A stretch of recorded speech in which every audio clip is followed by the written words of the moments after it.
The rain hammered against the windows of the small diner on the outskirts of Denver, creating rivers of water that distorted the neon lights outside. Sarah Chen wiped down the counter for the third time in 10 minutes, her eyes constantly drifting to the clock above the coffee machine. 3 more hours until her shift ended, and she could finally go home to her tiny apartment and collapse into bed. The bell above the door chimed, and Sarah looked up to see a woman entering. She was tall, maybe 6 feet, with pale skin that seemed to have an almost ethereal quality under the harsh fluorescent lights. Her hair was white as snow, not the gray white of age, but a pure, silvery white that seemed to catch light in impossible ways. She wore a long black coat that looked expensive, far too expensive for this rundown diner. "Coffee?" Sarah asked, as the woman settled onto a stool at the counter. The woman nodded, her movements precise and graceful.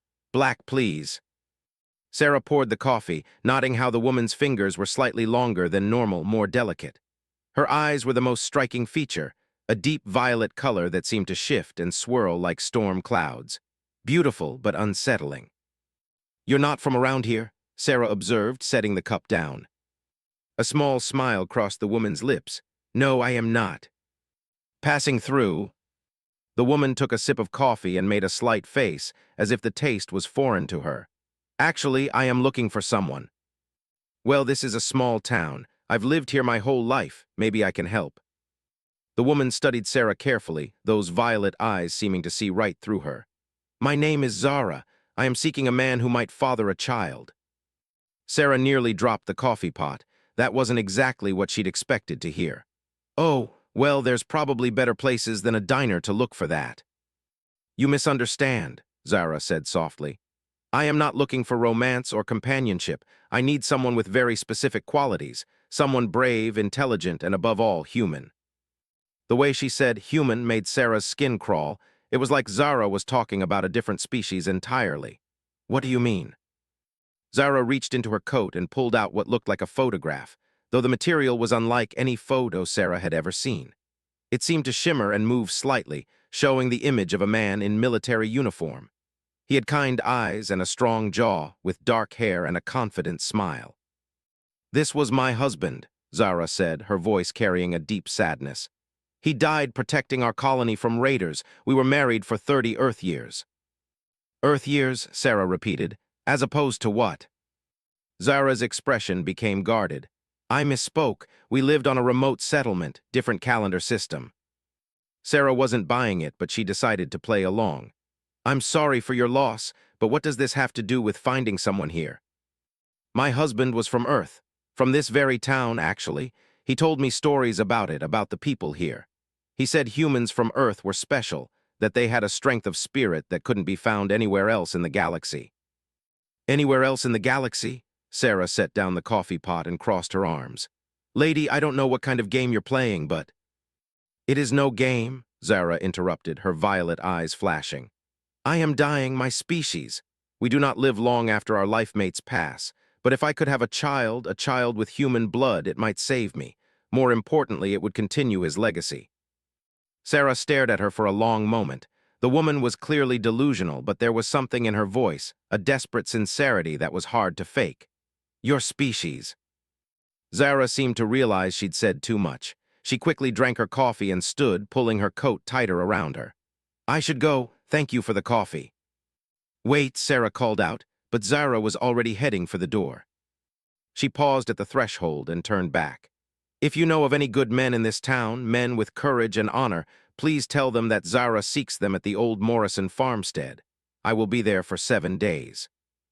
And then she was gone, disappearing into the storm like she'd never been there at all. Sarah stood behind the counter, staring at the empty cup and the $5 bill Zara had left. The coffee was still warm, but somehow the diner felt much colder. The Morrison farmstead had been abandoned for 20 years, ever since old Tom Morrison died and his kids moved to the city. Sarah had driven past it countless times on her way to work, watching it slowly decay. The idea of that strange woman staying there alone didn't sit right with her. When her shift ended, Sarah found herself driving not toward her apartment, but toward the farmstead. She told herself she was just curious, maybe worried about a potentially unstable person camping on abandoned property. But deep down, she couldn't shake the feeling that there was more to Zara's story. The farmhouse sat at the end of a long dirt road, surrounded by overgrown fields and broken fences. As Sarah's headlights swept across the building, she was shocked to see warm light glowing in the windows. How was there electricity in an abandoned house? She parked and approached cautiously. Through the kitchen window, she could see Zara moving around inside, seemingly making herself at home. Sarah knocked on the door. Zara opened it immediately, as if she'd been expecting her. "Sarah, I wondered if you would come." "How do you know my name? I never told you." Zara smiled sadly. "Your name tag, you were wearing it at the diner."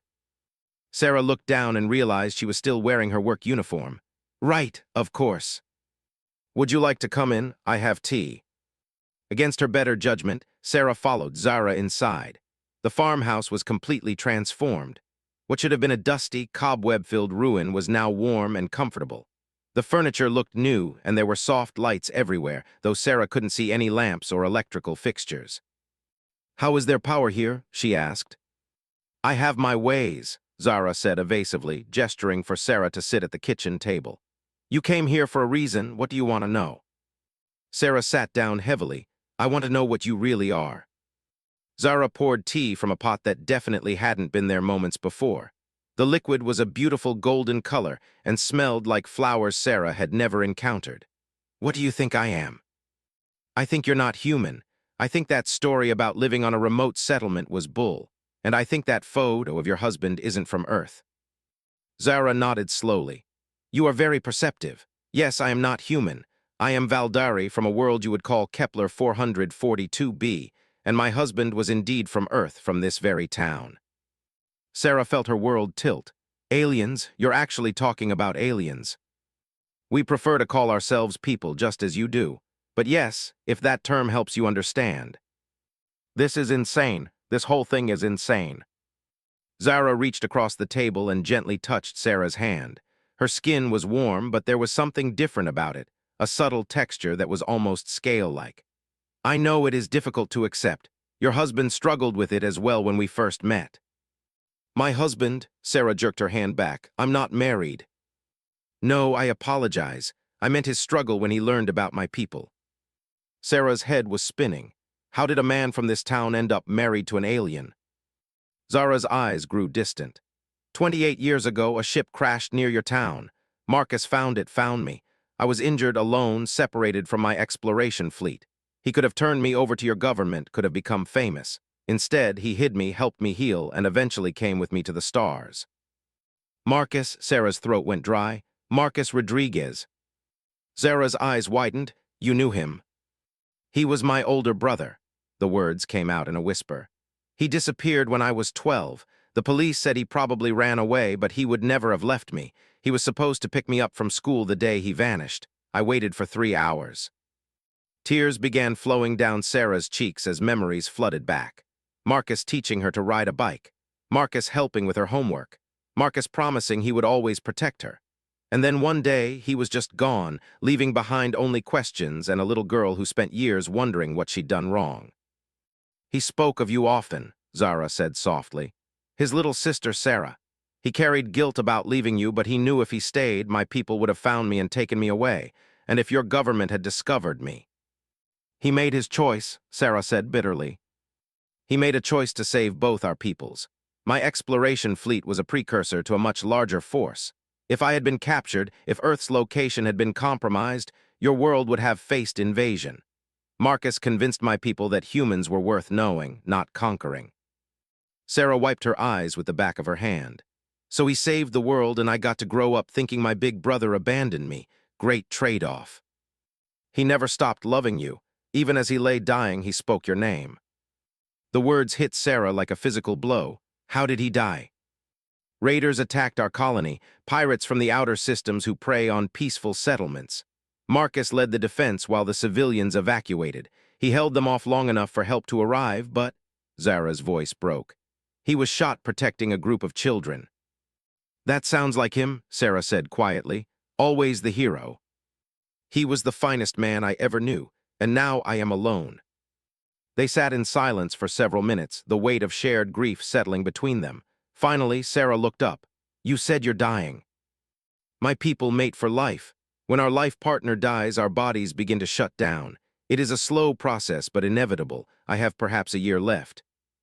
Unless you have a child. Yes, the presence of new life, especially life that carries the genetic legacy of our lost mate, can extend our lifespan indefinitely.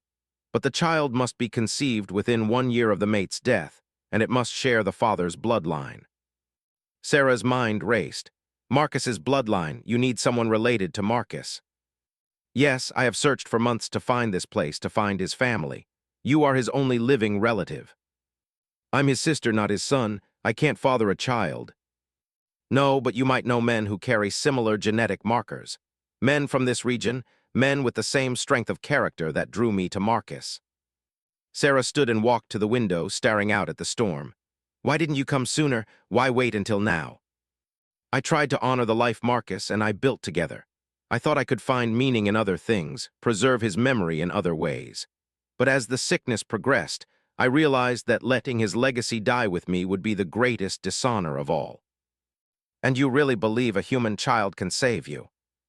Human genetics are remarkably adaptable, more so than any other species we have encountered. A human Valdari hybrid would inherit the best traits of both peoples. They would be stronger, smarter, more resilient than either parent species alone. Sarah turned back to Zara. That's what this is really about, isn't it? You're not just trying to save yourself, you're trying to create something new. Zara nodded.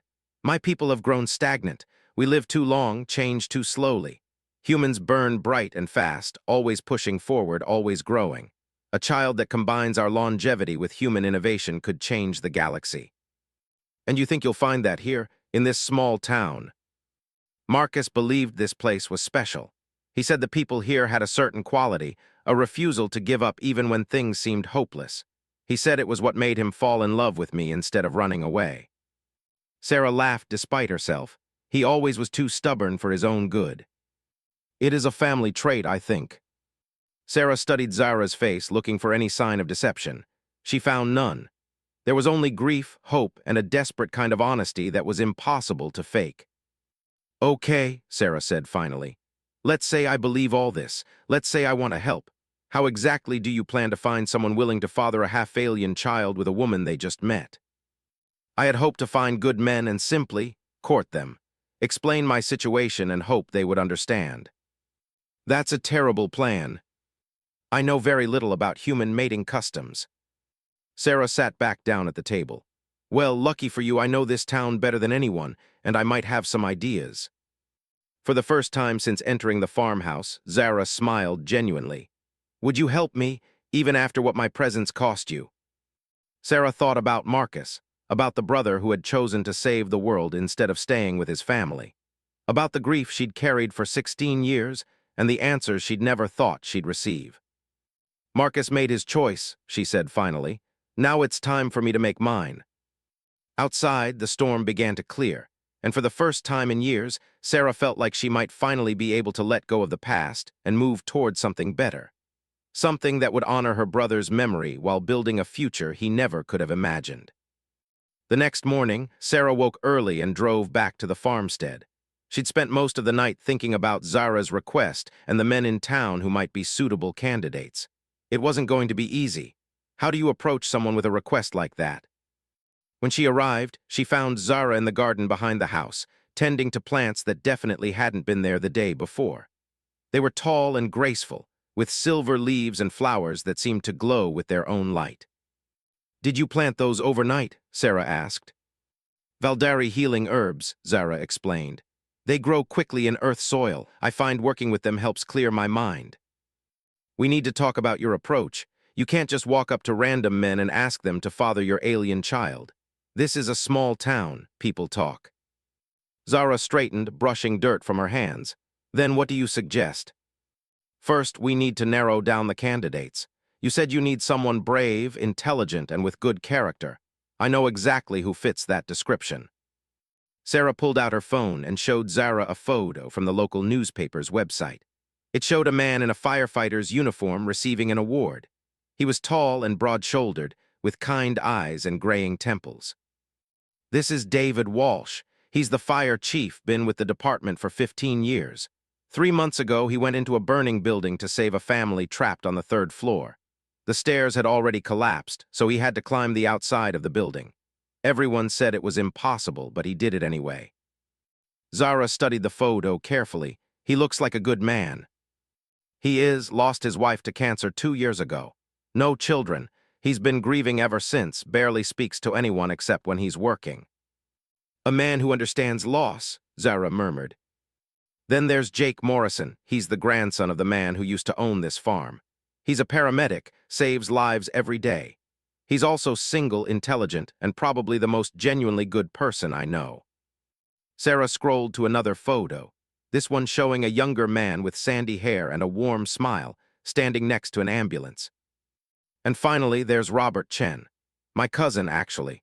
He's a teacher at the high school, coaches the debate team, and volunteers at the animal shelter on weekends.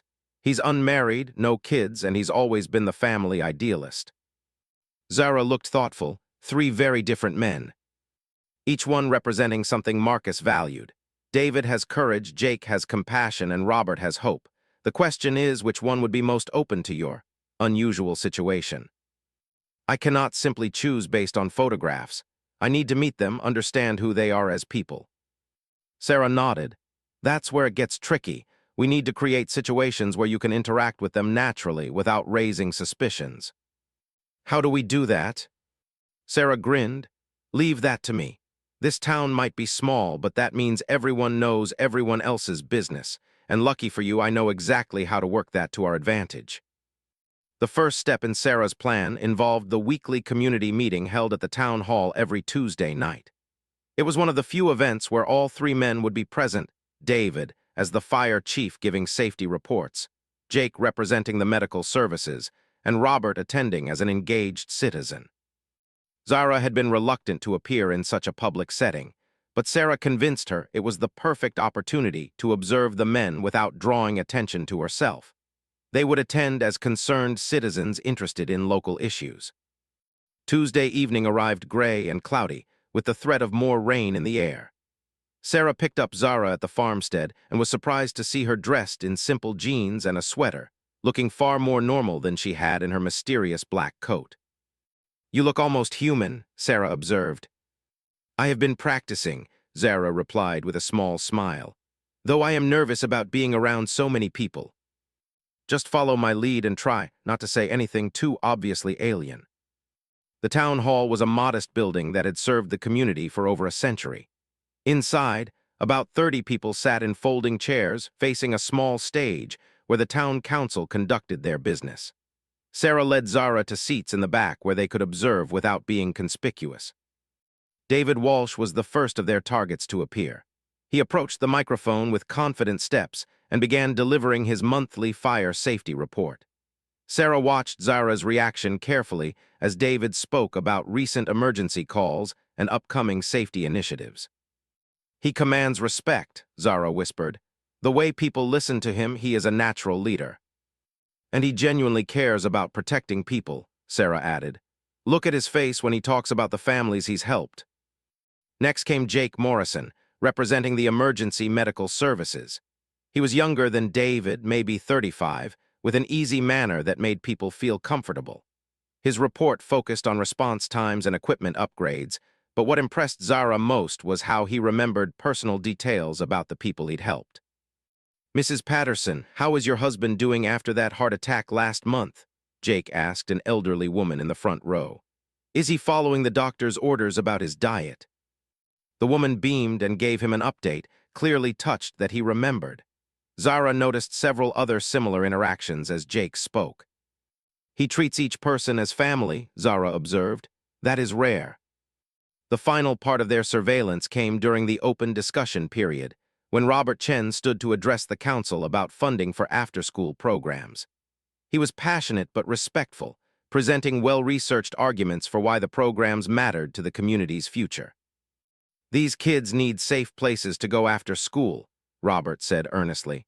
Not because they're troublemakers, but because they're our investment in tomorrow. Every child we support today becomes an adult who contributes to our community tomorrow. Several other citizens spoke in support of Robert's proposal, clearly influenced by his genuine concern for the town's youth.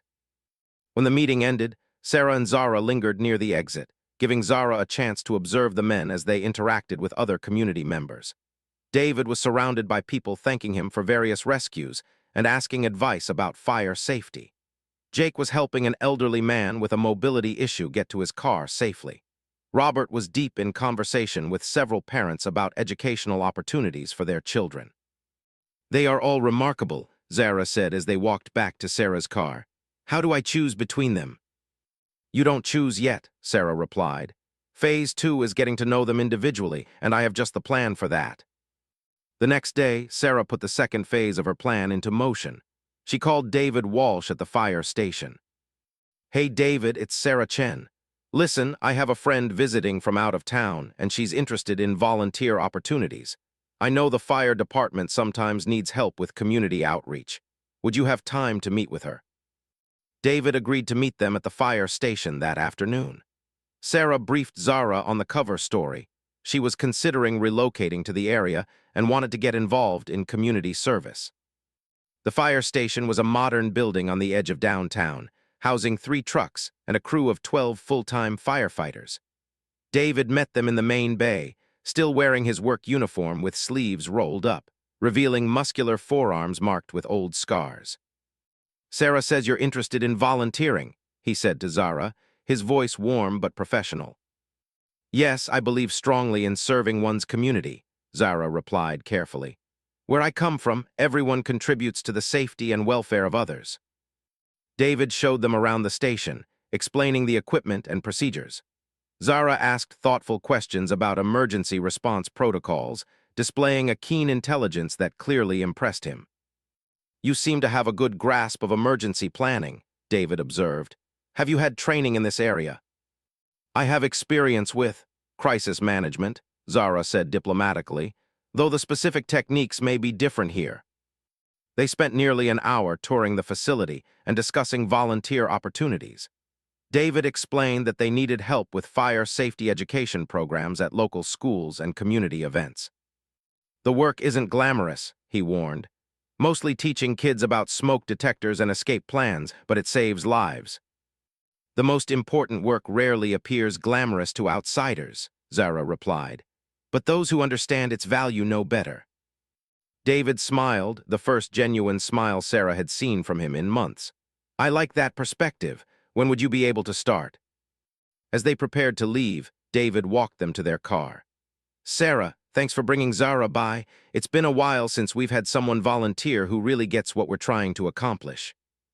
After they drove away, Zara was quiet for several minutes. "He is in pain," she said finally. "The loss of his wife," Sarah confirmed. "It's been eating away at him. He hides it well, but I can sense it. There is a darkness in him, a guilt that he could not save the person who mattered most."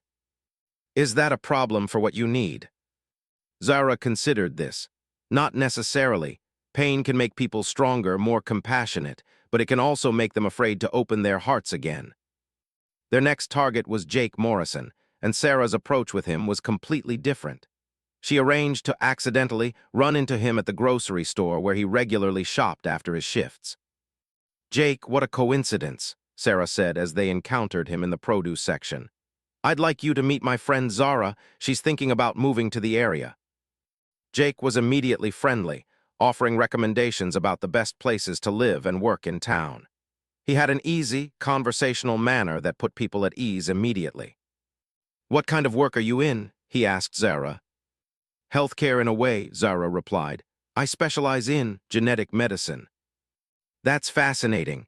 We don't have much specialized medicine here, but we work closely with the regional hospitals, always looking for qualified people." As they talked, Jake helped an elderly woman reach items on high shelves, checked on a mother struggling with 2 crying toddlers, and gave directions to a lost tourist, all without interrupting his conversation with them. "You're very observant," Zara commented. "You notice when people need help before they ask." Jake shrugged. "Occupational hazard. You spend enough time responding to emergencies, you start seeing them before they happen. That is a valuable skill. Not everyone has such awareness." When they parted ways, Jake had given Zara his card and offered to show her around the area if she decided to move there. He also mentioned that the medical center was always looking for qualified personnel. He would make an excellent father, Zara observed as they walked to the car. He has the instinct to protect and nurture. And he's not carrying the same kind of emotional baggage as David, Sarah added. But he might be the hardest to approach with your real request. Why? Because he's probably the most normal of the three. David and Robert have both experienced significant loss or idealistic disappointment. Jake is, well, he's just a genuinely happy, well-adjusted person. That might make him less open to extraordinary circumstances. Their final target required the most complex approach. Robert Chen was Sarah's cousin, which meant she couldn't use the same stranger introduction method. Instead, she invited him to dinner at her apartment, mentioning that she had an interesting friend visiting. Robert arrived with a bottle of wine and his characteristic enthusiasm for meeting new people. Sarah had prepared a simple meal, but the real focus was on conversation. Zara has the most fascinating background, Sarah told Robert as they ate. She's traveled extensively and has some unique perspectives on human nature. Robert was immediately engaged. As a teacher and eternal optimist, he loved discussing philosophy and human potential.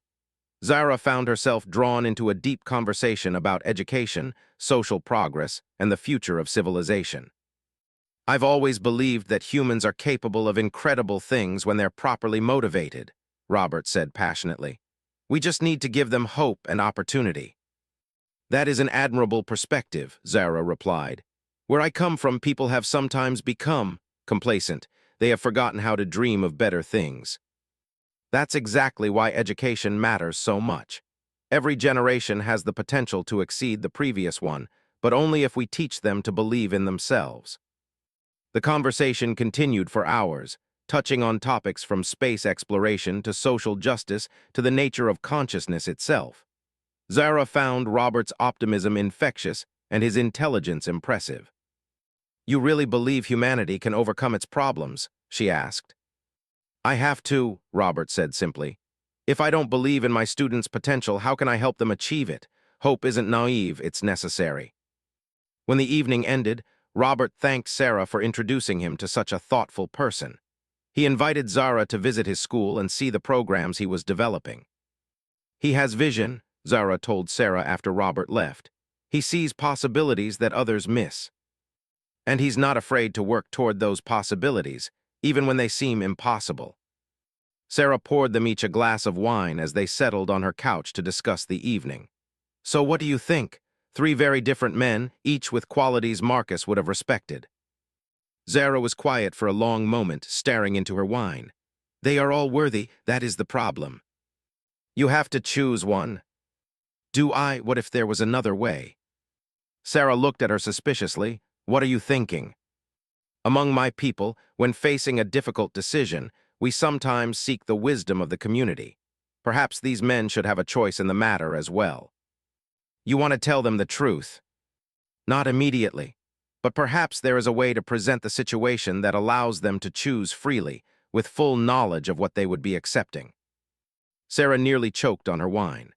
Zara, you're talking about asking three men from a small conservative town to volunteer to father a half-alien baby with a dying widow they just met. That's not going to go well. Perhaps not, but would Marcus have wanted me to deceive good people? Would he have wanted his legacy built on lies? Sarah had to admit that Zara had a point. Marcus had always valued honesty above convenience. Okay, Sarah said finally, but we do this carefully, and we need to be prepared for the possibility that all three of them will think you're completely insane. That is a risk I am willing to take. The question is, are you willing to help me take it? Sarah looked at her brother's alien widow, thinking about sacrifice and courage and the strange ways that family obligations could transcend species boundaries. Yeah, she said, I'm willing. They spent the rest of the evening planning their approach, knowing that everything would change once the truth was revealed. But for the first time since Zara had walked into that diner, Sarah felt like they were moving in the right direction. The community center had seen better days, but it still served as the heart of social gatherings in town. Sarah had reserved the small conference room for what she described to the three men as a community planning meeting about a special humanitarian project.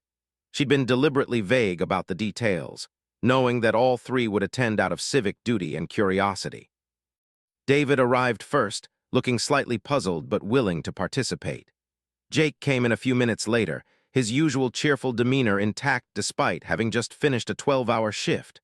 Robert was the last to arrive, carrying a notebook and wearing the expression of someone ready to solve the world's problems. "So what's this about, Sarah?" David asked as they settled into chairs around the small table. "Your message was pretty mysterious." Sarah looked at Zara, who had been sitting quietly in the corner, dressed in her simple clothes but somehow still seeming otherworldly. "Well, it's complicated. But first, I want to thank all of you for coming. What I'm about to share with you is going to sound impossible, but I need you to hear me out completely before you decide I've lost my mind." Jake leaned forward with concern. "Sarah, are you okay? You sound really serious." "I am serious, dead serious." Sarah took a deep breath.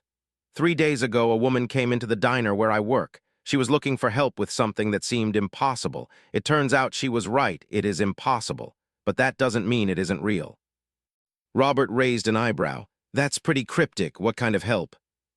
Sarah gestured to Zara, who stood slowly and moved to the front of the room. Under the fluorescent lights, her unusual features were more apparent. The too pale skin, the violet eyes, the silver-white hair that seemed to move like it was underwater.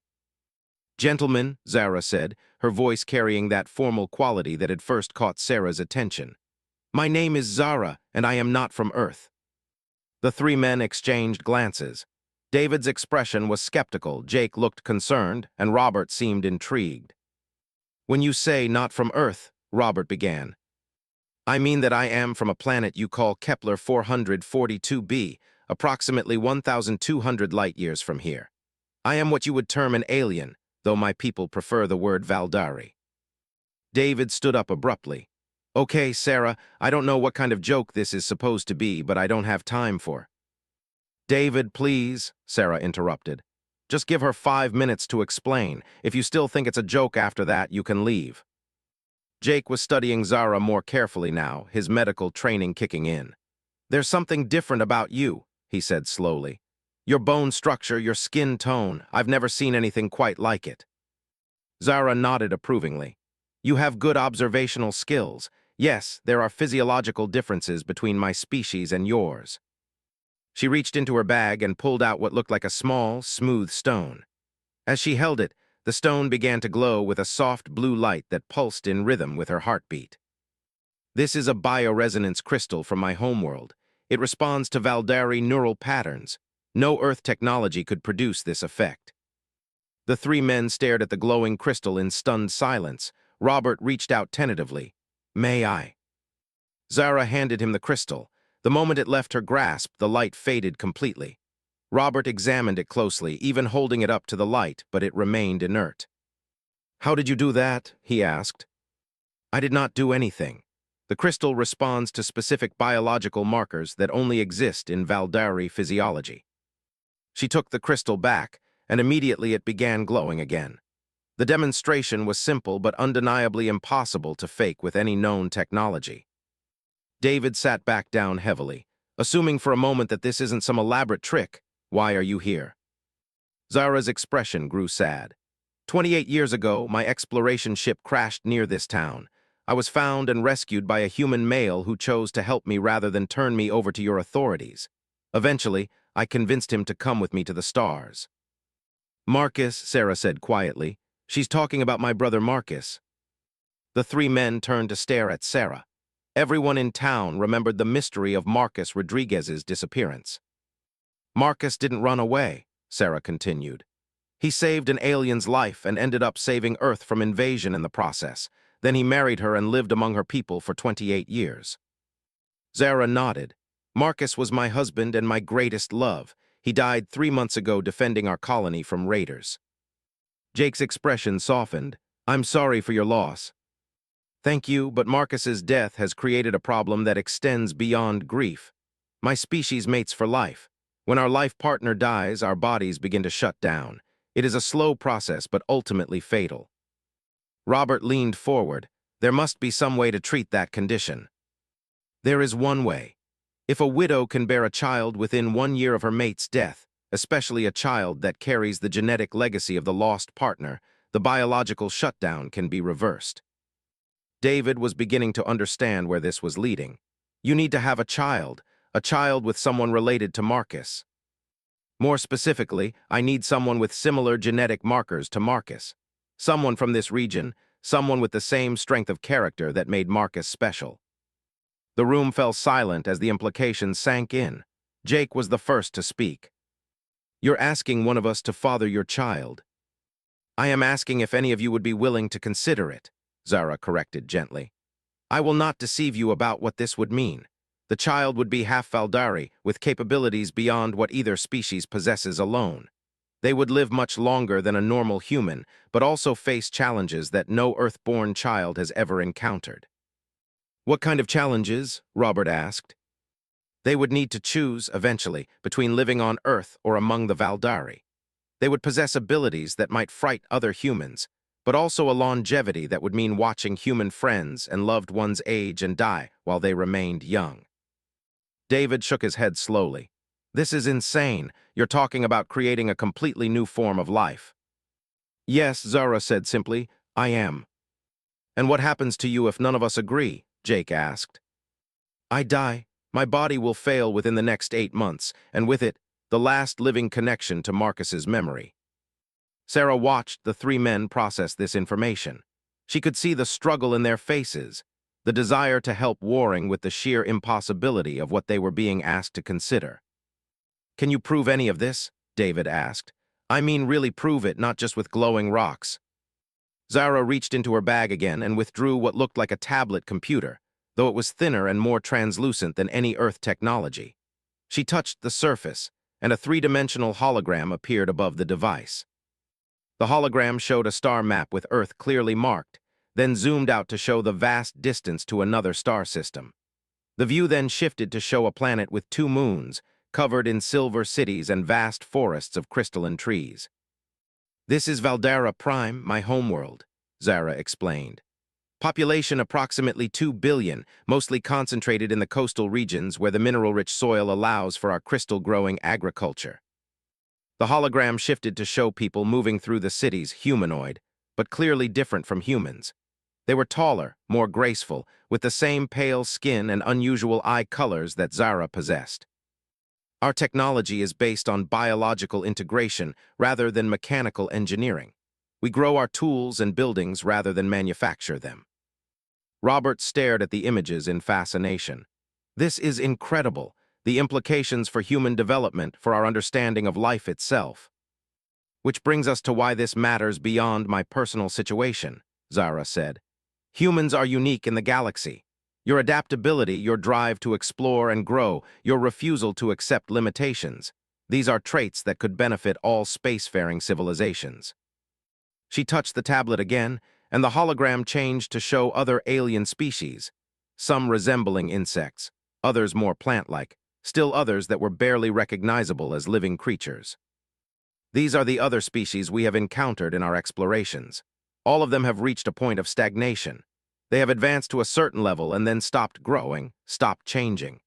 Humans are the first species we have found that continues to evolve, continues to push beyond apparent limitations. So this isn't just about saving your life, David observed. You think a human-Valdari hybrid could change things for both species. I believe such a child could represent the next step in conscious evolution. A being that combines Valdari longevity and wisdom with human adaptability and determination. Jake had been quiet during the technical discussion, but now he spoke up.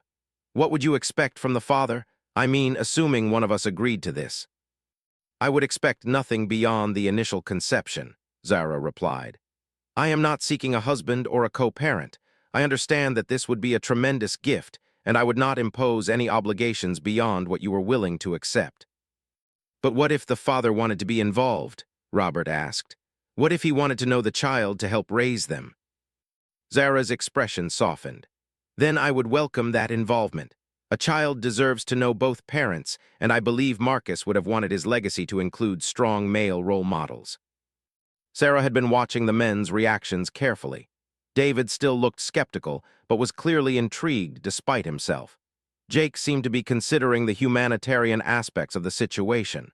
Robert was obviously fascinated by the scientific and philosophical implications. "You said the child would have special abilities," Jake said. "What kind of abilities?" "Enhanced intelligence, certainly. Improved physical resilience. Possibly some degree of telepathic sensitivity, though that trait varies widely among my people. Extended lifespan, perhaps 2 or 3 centuries rather than the normal human span." "And the risks?" David asked. "What could go wrong?" "Honestly, I do not know. This has never been attempted before. Human and Valdari genetics are compatible, but the results are entirely theoretical." Robert leaned back in his chair. "So you're asking us to participate in an unprecedented biological experiment that could either produce the next step in human evolution or create a being that might not fit comfortably in either world?" "Yes, I'm asking you to take a leap of faith." David stood up and walked to the window, staring out at the small town beyond. "This is a lot to process." "I understand. I'm not asking for an immediate decision. Take time to consider what I have shared. Discuss it among yourselves if you wish." "What's the timeline?" Jake asked. "I need to conceive within the next 8 months to halt the biological shutdown. Sooner would be better." Robert looked at the other 2 men. "I think we need to talk about this privately." Zara nodded. "Of course, Sarah, perhaps we could give them some space." As Sarah and Zara prepared to leave, David turned from the window. "Wait, I have one more question." "Yes." "If this works, if one of us agrees and you have this child, what then? Do you stay on Earth? Do you take the child back to your people?" "That would depend on many factors. The father's wishes, the child's needs, the political situation between our peoples. I would prefer to raise the child with knowledge of both worlds, both heritages." "Both worlds?" Jake repeated. "You're talking about our child potentially traveling to alien planets, living among extraterrestrial civilizations." "I am talking about your child having opportunities that no human has ever had before." After Sarah and Zara left, the 3 men sat in silence for several minutes. Finally, David broke the quiet. "Well, this isn't what I expected when I woke up this morning." "Are we actually considering this?" Jake asked. Robert was still staring at the spot where the hologram had been. "I don't see how we can't consider it. I mean, if this is real, and that demonstration was pretty convincing, we're talking about first contact with an alien civilization." "We're talking about a lot more than that," David pointed out. "We're talking about one of us agreeing to father what would essentially be a new species. A new species that might be humanity's best hope for surviving in a galaxy full of other intelligent life," Robert countered. Jake shook his head. "I'm a paramedic. I save lives every day. But this is way beyond anything I'm qualified to decide." "Is anyone qualified to decide something like this?" David asked. "Maybe that's the point," Robert said. "Maybe this is one of those moments when ordinary people have to make extraordinary choices." They discussed the situation for another hour, each man wrestling with the implications from their own perspective. David approached it as a tactical problem. What were the risks and benefits? What were the unknowns they needed to account for? Jake focused on the medical and humanitarian aspects. Zara was dying, and they might be able to save her while potentially benefiting humanity. Robert saw the philosophical and scientific opportunities, the chance to participate in something that could change the course of human development. "We should do some research," David finally suggested. "Sarah mentioned that Marcus disappeared 28 years ago. There might be records, evidence that could support Zara's story." "Good idea," Jake agreed. "And we should probably talk to some experts, doctors, scientists, people who might be able to verify the medical claims." Robert looked doubtful. "Who exactly are we going to call? Hi, I need someone to examine an alien who wants to have my baby. That's not going to go well." "We keep it hypothetical," David suggested. "Ask about human genetic compatibility with unknown variables, theoretical scenarios involving advanced medical technology." "Meanwhile, what do we tell Zara?" Jake asked. "The truth," Robert said. "That we're taking this seriously, but we need time to research and consider." They agreed to meet again in 3 days to share what they'd learned and continue their discussions. As they prepared to leave, David paused at the door. "You know, regardless of what we decide, this changes everything." Just knowing that there's intelligent life out there, that humans have already been in contact with aliens. Yeah, Jake said quietly, it does change everything. The next few days passed in a blur of research and soul-searching. David used his contacts in emergency services to ask hypothetical questions about genetic compatibility and medical risks. Jake consulted with doctors at the regional hospital about theoretical pregnancy scenarios involving unknown biological factors. Robert dove into scientific journals and online databases, looking for any information about human adaptability and genetic potential. What they found was both encouraging and terrifying. Human genetics were indeed remarkably adaptable, capable of surviving in a wide variety of environments and conditions. Several scientists theorized that humans might be able to interbreed with other intelligent species if they were biologically similar enough. But they also found warnings about the unpredictable nature of genetic experimentation and the potential for unintended consequences. During this time, Zara waited patiently at the farmstead, tending her alien plants and sharing more details about her world with Sarah. She showed Sarah images of Marcus living among the Valdari, leading exploration missions, and helping to establish peaceful contact with other species. He was respected among my people, Zara told Sarah as they looked through holographic records. Not just as my mate, but as a leader and explorer in his own right. The images showed Marcus looking older but happy, commanding starships and negotiating with strange alien beings. In one image, he was teaching human military tactics to Valdari soldiers.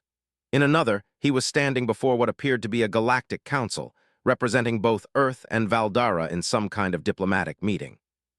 He made a difference out there, Sarah observed. He changed the way the galaxy sees humanity. Before Marcus, humans were viewed as primitive, violent, and unpredictable. He proved that humans could be trusted, that your species had wisdom to offer alongside its strength. And now you want to continue that legacy. I want to ensure that Marcus's sacrifice was not in vain. If I die without bearing his genetic legacy, his contributions to interspecies relations die with me. On the third day, the three men reconvened at the community center. Each brought notes and printouts from their research, but also a deeper understanding of what they were being asked to consider. David spoke first. I've looked into the medical risks as much as I can without raising red flags.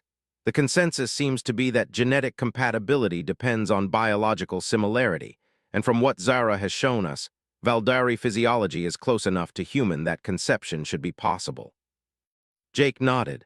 I consulted with Dr. Martinez at the hospital about theoretical scenarios involving advanced reproductive technology. She said that if the genetics were compatible, modern medical science could probably support the pregnancy safely. Robert had the most extensive notes. I've been reading about human genetic adaptability and evolutionary potential. Did you know that humans have some of the most flexible DNA of any known species on Earth? We're practically designed to adapt and evolve. So the science checks out, David said, but science isn't the only consideration. No, it's not, Jake agreed. There's the question of what happens to the child. Are we talking about creating a being that won't fit into human society, someone who will be essentially alone in the universe? Or are we talking about creating someone who could bridge the gap between species and help humanity take its place in a larger galactic community? Robert countered. David looked at his two friends. There's something else we need to consider. Zara said she would expect nothing from the father beyond conception. But if one of us agrees to this, can we really just walk away? Could any of us live with ourselves knowing we had a child out there and never tried to be part of their life? That's assuming Zara would want the father involved, Jake pointed out. She said she would welcome involvement if the father wanted it, Robert reminded them. They sat quietly for a moment, each lost in their own thoughts. Finally, Jake spoke. I need to ask you guys something, and I want honest answers. Why are we really considering this? Is it because we want to help Zara, or because we're attracted to the idea of being part of something historically significant? David thought about it carefully. For me, it's about duty. This woman is dying, and she was married to a man from our town who sacrificed himself to protect both his world and ours. If I can honor that sacrifice by helping her survive, I think I have an obligation to consider it. Robert's answer was more philosophical. I've spent my whole career trying to help young people reach their potential. The idea of helping create a being with unlimited potential, someone who could literally change the future of human civilization. How do I walk away from that? Jake nodded slowly. And for me, it's about compassion. Zara is dying of a broken heart, essentially. If there's a way to save her that doesn't cause harm to others, don't I have a medical obligation to try? So we all have reasons, David observed. The question is, are those reasons enough? Before anyone could answer, there was a knock on the conference room door. Sarah peeked in, looking slightly embarrassed. Sorry to interrupt, but Zara wanted me to give you this. She handed David a small device that looked like a crystalline smartphone. She said it would let you contact her homeworld if you have questions that only her people can answer. After Sarah left, the three men stared at the alien communication device. This just got even more real, Jake said quietly. Robert picked up the device and examined it. Do we call them? What would we ask? David wondered. Everything, Robert said. What this would really mean for the child, for humanity, for the future of both species. They spent the next hour drafting questions, trying to think of everything they needed to know before making such a momentous decision. When they were ready, David activated the device according to Zara's instructions. The response came almost immediately. A three-dimensional image appeared above the device, showing a tall, graceful being with silver skin and golden eyes. When he spoke, the device translated his words into perfect English. Greetings, humans of Earth. I am Council Leader Thane of Valdara Prime. Zara has informed us of her request. We are prepared to answer your questions. And with those words, David, Jake, and Robert found themselves in direct contact with an alien civilization, discussing the creation of a new form of life that could change the destiny of both species. The conversation that followed would determine not just Zara's fate, but the future relationship between humanity and the vast galaxy beyond Earth's borders. The holographic image of Council Leader Thane dominated the small conference room, his presence both alien and strangely dignified. His silver skin seemed to shift and flow like liquid metal, and his golden eyes held an intelligence that spoke of centuries of experience. Despite the obvious differences in biology, there was something unmistakably benevolent in his expression. Before we begin, Thane said, his translated voice carrying a formal but warm tone, I wish to express the gratitude of the Valdari people for your consideration of Zara's request. She is beloved among our people, and her loss would diminish us all. David leaned forward. We appreciate that, but we need to understand exactly what we'd be getting into. What can you tell us about human Valdari genetic compatibility? Extensive analysis has been conducted using genetic samples Marcus provided during his time with us, Thane replied. The compatibility is remarkable, higher than we have observed between any other two species. We believe this is due to humanity's extraordinary adaptive capacity. Robert consulted his notes. What specific traits would a hybrid child inherit from each species? Thane gestured, and new holographic displays appeared, showing complex genetic charts that somehow the device was able to translate into understandable terms. From the Valdari side, extended lifespan, enhanced cognitive processing, limited telepathic sensitivity, and improved resistance to disease and physical trauma. From the human side, emotional depth, creative problem-solving abilities, adaptability, and what you call stubborn determination. Jake studied the displays with his medical eye. What about physical development? Would the child appear human or Valdari? Most likely a blend, though human traits tend to be dominant in early development. The child would appear essentially human until adolescence, when Valdari characteristics would begin to emerge. By adulthood, they would be recognizably hybrid but able to pass for human if necessary. You say limited telepathic sensitivity, David noted. What does that mean exactly? The ability to sense strong emotions in others, particularly distress or danger, possibly some degree of empathic healing, the capacity to ease psychological trauma through mental contact. These abilities would develop gradually and would be voluntary, not involuntary. Robert looked fascinated. What about intelligence? You mentioned enhanced cognitive processing. Human intelligence operates in patterns we find remarkable, Thane explained. Where Valdari think deeply but slowly, humans think quickly and creatively. A hybrid would likely possess both traits, the ability to process complex information rapidly while also maintaining the patience for long-term strategic thinking. How long are we talking about for lifespan? Jake asked. Approximately 2 to 3 centuries, aging at roughly one-third the normal human rate after physical maturity is reached. The three men exchanged glances. That was longer than they'd expected. David asked the question that had been weighing on all of them. What kind of life would such a child have? I mean, they'd outlive every human they ever cared about. They'd be essentially alone. Thane's expression grew thoughtful. That is a valid concern, but not necessarily accurate. The galaxy is larger than you realize, and humanity's expansion into space is inevitable. A hybrid child would likely serve as a bridge between species, facilitating that expansion. They would not be alone, they would be pioneers. Expansion into space, Robert repeated. Are you talking about humans leaving Earth? I am talking about humans taking their rightful place among the spacefaring civilizations. Your species has the potential to become a major force in galactic affairs, but you need guides who understand both human nature and the larger cosmic community. Jake leaned back in his chair. You're describing the child as some kind of ambassador or leader. I am describing the child as having the potential to be whatever they choose to be, but with capabilities that would make them uniquely suited to bridge the gap between worlds. David asked the harder question, what are the risks? What could go wrong? Thane's holographic form grew more serious. The primary risk is psychological rather than physical. The child would face challenges no other being has ever encountered. They might struggle with questions of identity and belonging. They would need strong guidance from both species to develop a healthy sense of self. What kind of guidance? Robert asked. Ideally, the child would spend time on both Earth and Valdara Prime, learning the customs and values of each species. They would need mentors from both worlds to help them understand their dual nature. Jake frowned. So the child would be traveling between planets. How does that work? We maintain regular transport routes between Valdara Prime and several outlying colonies. Adding Earth to those routes would not be difficult. The journey takes approximately 6 months using our current technology. 6 months each way, David calculated. That's a significant commitment. It is, Thane agreed.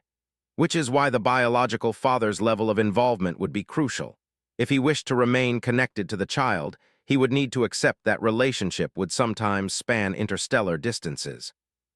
Robert had been taking notes frantically. What about Earth's governments? Wouldn't they want to know about contact with alien civilizations? That is a decision for humans to make, Thane said carefully. We would prefer to maintain discreet contact until your species is more prepared for full revelation. But if the biological father felt compelled to share this information with your authorities, we would work with him to manage that disclosure. What do you mean by more prepared? David asked. Your species is still developing the technological and social frameworks necessary for peaceful interstellar relations. Premature contact could lead to fear, aggression, or attempts to exploit alien technology for military purposes. We prefer to introduce ourselves gradually, through individuals like Marcus who can serve as cultural ambassadors. Jake thought about the implications. How many other humans have you had contact with? Marcus was the first and most significant, but there have been others. A few dozen individuals across your planet have had limited contact with various spacefaring species over the past century. Most choose to keep that contact private. So we wouldn't be the first humans to know about aliens, Robert observed. Not by far, but you would be among the first to participate in creating a new form of life that could shape the future of human-alien relations. The men spent the next hour asking detailed questions about everything from pregnancy logistics to child-rearing practices among the Valdari. Thane answered patiently, providing information that was both fascinating and overwhelming. As the session wound down, Thane made one final observation. I wish to say that we find your careful consideration of this matter to be very encouraging. Many species, when first contacted, react with either fear or greed. Humans consistently demonstrate wisdom and compassion even when facing the unknown. After the communication ended, the three men sat in stunned silence. The reality of what they were considering had become even more complex and significant than they'd originally imagined. Well, Jake said finally, that was enlightening. Terrifying more like, David muttered. Robert was still staring at the spot where Thane's hologram had been. Did we just have a conversation with the leader of an alien civilization about interspecies reproduction? Yeah, David said, we did. They spent another hour discussing what they'd learned, but it was clear that each man needed time to process the information privately. They agreed to meet again in 2 days for their final decision. Over the next 48 hours, each man grappled with the choice in his own way. David spent most of his time thinking about duty and sacrifice. He visited the town's war memorial, reading the names of local men who had died serving causes greater than themselves. Marcus Rodriguez's name wasn't on the memorial, but David found himself thinking about him anyway. A small-town guy who had ended up saving both worlds and paying the ultimate price for it. David had always believed in service, in putting community needs before personal comfort. His work as a firefighter was an extension of that belief, but this was service on a scale he'd never imagined. He also thought about his late wife, Carol, and the children they'd never been able to have. The doctors had said it was a genetic incompatibility issue, nothing that could be fixed, just one of those cruel biological realities. If he agreed to Zara's request, he would finally become a father, even under these extraordinary circumstances. Jake approached the decision from a medical perspective, researching everything he could find about genetics, pregnancy complications, and child development. What he found was encouraging. Humans were remarkably adaptable, and if the Valdari genetics were as compatible as Thane claimed, the risks to both mother and child should be minimal. But Jake was also thinking about the loneliness aspect. He'd spent his career helping people in their worst moments, and he'd seen what isolation could do to a person. The idea of creating a child who might struggle with belonging anywhere was troubling. At the same time, Jake kept coming back to Thane's point about humans expanding into space. If that was truly humanity's future, then someone like this hybrid child could help smooth that transition, could help prevent the conflicts and misunderstandings that might otherwise arise. Robert's approach was characteristically philosophical. He spent hours reading about human evolution, both biological and social. What struck him most was how often humanity's greatest leaps forward had come from individuals who didn't quite fit existing categories, people who could think differently because they were different. As a teacher, Robert had always believed in the potential of young people to exceed their circumstances. The idea of a child with enhanced intelligence and longevity, someone who could literally help guide humanity into a larger universe, was compelling on multiple levels. He also thought about the educational implications. What kind of curriculum would you design for someone who would live for centuries? What kind of wisdom could such a person accumulate, and how could they use it to benefit both species? On Friday evening, the 3 men met at David's house rather than the community center. The setting was more personal, more appropriate for the decision they needed to make. David had prepared dinner, nothing fancy, just grilled burgers and beer, and they spent the first hour talking about anything other than aliens and hybrid children. It felt important to ground themselves in normal human concerns before addressing the extraordinary choice before them. Finally, as they sat on David's back porch watching the sunset, Robert broke the silence. "I've made my decision," he said quietly. David and Jake turned to look at him. "I want to do it," Robert continued. "I want to help Zara, and I want to be part of creating something that could change the world." Jake nodded slowly. "I've been leaning that way too. The medical risks seem manageable, and the potential benefits, both for Zara and for humanity, are incredible." David was quiet for a long moment. "I keep thinking about Marcus," he said finally. "Guy makes the ultimate sacrifice to save both worlds, and now his widow is dying because he's not here to save her. If we can fix that, if we can honor his sacrifice by keeping his legacy alive." "So we're all in agreement?" Robert asked. "Looks like it," Jake said, "but we still need to decide which one of us actually does this." They'd been avoiding that question, but it couldn't be postponed any longer. David took a drink of his beer. "I think it should be Robert." "Why?" Robert asked, surprised. "Because you're the youngest, because you're the most optimistic about the future, and because you'd be the best at helping the child navigate growing up with abilities they don't understand." Jake shook his head. "I disagree. I think it should be you, David. You have the most experience with responsibility under pressure. Raising a hybrid child is going to require someone who can handle unexpected situations. What about you? David asked Jake. Honestly, I think I'd be too worried about the medical implications. Every time the kid got sick or showed unusual symptoms, I'd panic. Robert considered this. Maybe we're approaching this wrong. Instead of deciding among ourselves, maybe we should let Zara choose. You think she has a preference? Jake asked. I think she deserves to have input into who fathers her child, Robert said.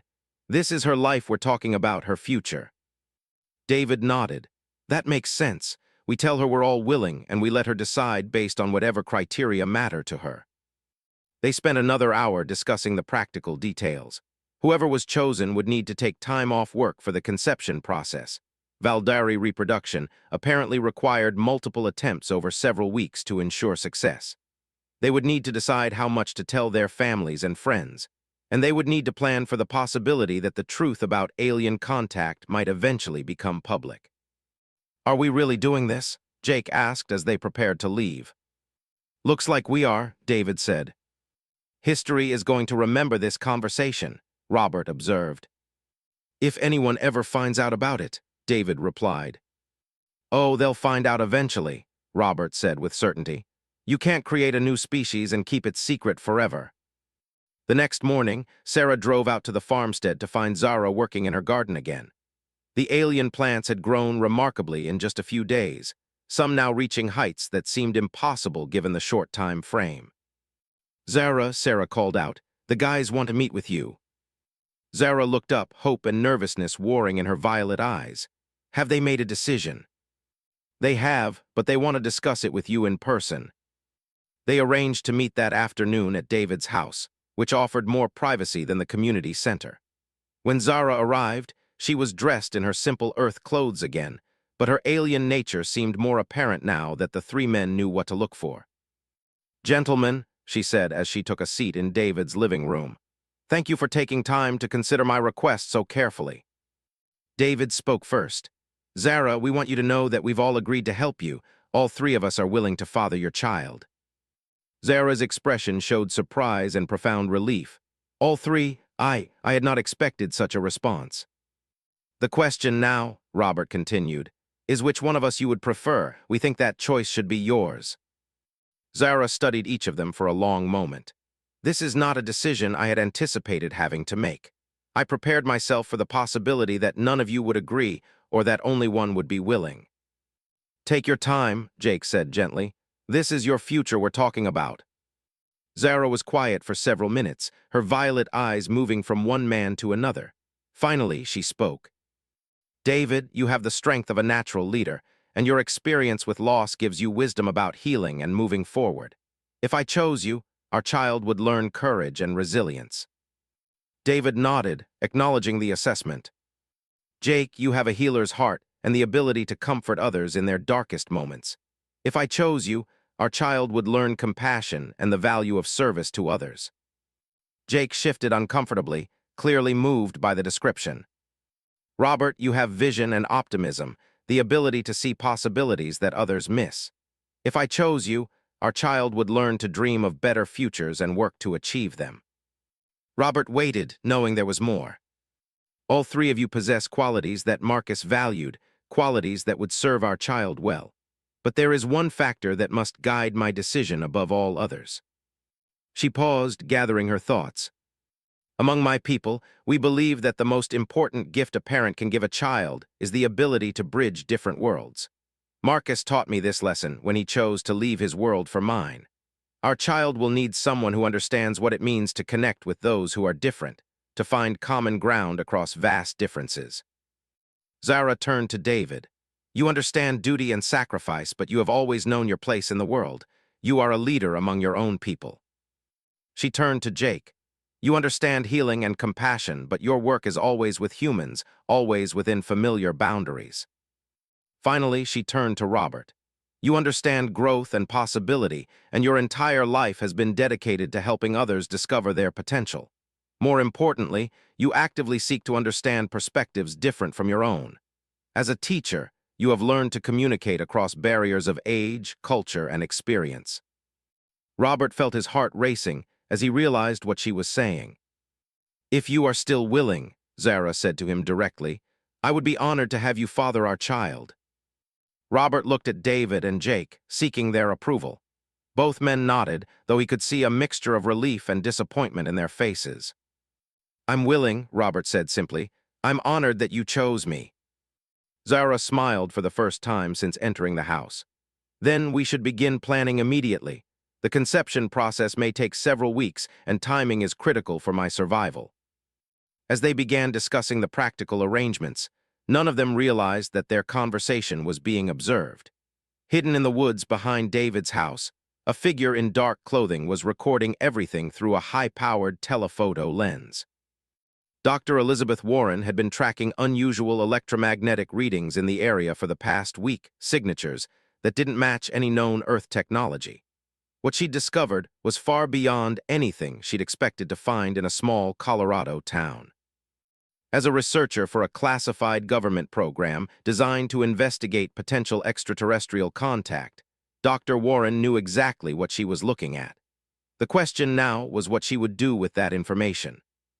The future of human-alien relations and the fate of Zara's unborn child would depend on choices yet to be made by people who didn't even know they were involved. Dr. Elizabeth Warren sat in her rented car 3 miles from David Walsh's house, reviewing the footage she'd captured through her telephoto lens. 20 years of investigating UFO sightings and alleged alien encounters had prepared her for many possibilities, but not this. Clear video of what appeared to be an actual alien interacting casually with human civilians, discussing reproduction and hybrid children as if it were perfectly normal. Elizabeth was part of a classified program called Project Looking Glass, a joint initiative between the Department of Defense and several intelligence agencies designed to investigate and document potential extraterrestrial contact. Most of their work involved debunking hoaxes and explaining away weather phenomena, but this was different. This was real. She reviewed her recordings again, focusing on the woman called Zara. The bone structure was clearly non-human, the skin tone impossible to achieve naturally, and those violet eyes were unlike anything Elizabeth had ever seen. More importantly, the electromagnetic readings her equipment had detected were consistent with advanced technology operating nearby. Elizabeth faced a dilemma. Protocol demanded that she report her findings immediately and call for a full investigation team. But she'd also recorded enough of the conversation to understand that these people were trying to save an alien woman's life, not collaborate with an invasion force. The situation was Dell.